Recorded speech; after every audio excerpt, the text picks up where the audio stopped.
It's May 19th, 2021. My name is Eric Haluzik with All Corners Home Inspections. This is the crawl space evaluation, or an incomplete crawl space evaluation for this single-family home here in Depot Bay, Oregon. As with all the videos in this report, we would request that you view this video as supplemental to the written version of the report to which this video has been attached. At the time of inspection, there were a number of significant reportable challenges.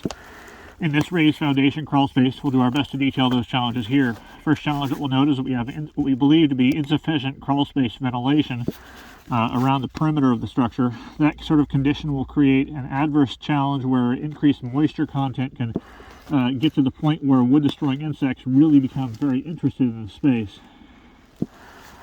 We have limited access to the far left-hand side and the full 25, probably quarter of the rear portion of the crawl space, where the ground level gets so close to the underside of the floor where it becomes virtually impossible to get to, or impossible to safely get to those locations. We recommend excavating the crawl space to allow for a more complete evaluation to that area of the crawl.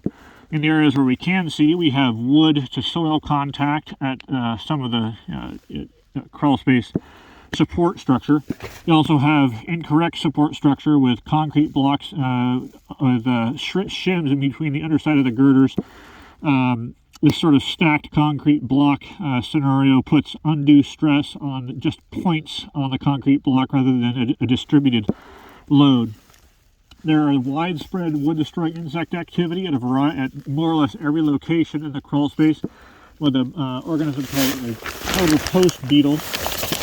A little difficult to show you the evidence of it, but we'll do our best here at the underside of this joist.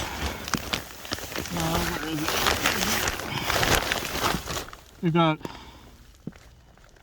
fairly badly damaged joist materials where these insects appear to have infiltrated both the joists as well as the girders. This material becomes very brittle and dry after the insects have had an opportunity to affect the area. You can see that I'm able to just carve away areas of the floor joists. This is an area underneath the kitchen, but again, it's impacting both the floor joists as well as the sort of the main girder along the midline of the structure. We can only assume that it's also impacting the rear portion where we're unable to evaluate the space. Again, recommend a licensed contractor manage these challenges and allow for additional access to the rear portion of the crawl space for a more holistic evaluation. This has been Eric Haluzik with All Corners Home Inspections.